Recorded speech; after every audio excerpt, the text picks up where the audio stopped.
রাসূলুল্লাহ সাল্লাল্লাহু আলাইহি ওয়াসাল্লামকে একজন জিজ্ঞেস করেছেন, হুজুর আপনি নবী হইলেন কবে? রাসূল বলেছেন, কুনতু নাবিয়্যান ওয়াল আদামু বাইনাল মা'i ওয়াত তিন। আমি তখনও নবী ছিলাম যখন আদম আলাইহিস সালাম পানি আর মাটিতে মিশ্রিত অবস্থায় ছিলেন। জিবরাইল আমিন এসে একদিন রাসূলকে জিজ্ঞেস করতেছেন, হুজুর আপনার বয়স কত? রাসূলুল্লাহ সাল্লাল্লাহু আলাইহি ওয়াসাল্লাম জিবরাইলকে জিজ্ঞেস করতেছে, জিবরাইল আমার বয়স পরে বলবো, আগে বলো তোমার বয়স কত? আগে বলো তোমার বয়স কত? জিবরাইল আমিন, হুজুর আমার ডেট অফ বার্থ জানা নাই। বুঝেন নাই? ডেট অফ বার্থ আমার জানা নাই, তবে একটা ঘটনা যদি আপনার কাছে বলি, এটা দিয়ে হিসাব করে আপনি আমার বয়স কত এটা বের করতে পারবেন। আপনারা কাহিল হয়ে গেছেন মানে কথা শুনতেছেন?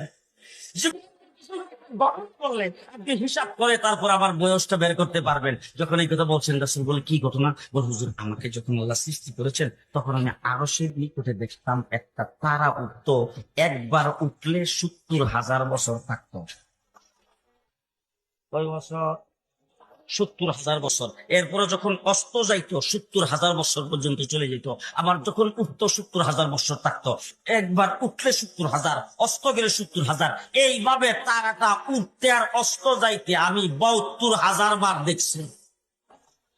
হুজুর এখন হিসাব করে আমার বয়সটা কত এটা আপনি বের করে নেন। রাসূলুল্লাহ সাল্লাল্লাহু আলাইহি সাল্লাম বলেন, হিসাব করার জন্য তো ক্যালকুলেটর মেশিন লাগবে, সেই মেশিনটা তো এখন নাই, হিসাবটা পরে করব, আগে বলো দেখি তারাটার নাম কি, কোথা থেকে আসতো, এটার পরিচয় কি? জিবরাইল আমিন বলেন, হুজুর এই সম্পর্কে আমি কিছুই জানি না। আল্লাহর নবী বলেন, আমার কাছ থেকে জেনে নাও, যে তারাটারে তুমি উঠতে দেখতা অস্ত যাইতে দেখতা, সেই তারাটাই ছিলাম আমি।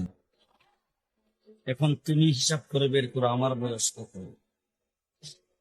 রাসূল বলছেন, আব্বালু মা খালাকাল্লাহু নূরি, আর এক রাওয়ায়াতে বলছেন, আব্বালু মা খালাকাল্লাহু রূহি, আল্লাহ পাক সর্বপ্রথম আমার নূরকে তৈরি করেছেন।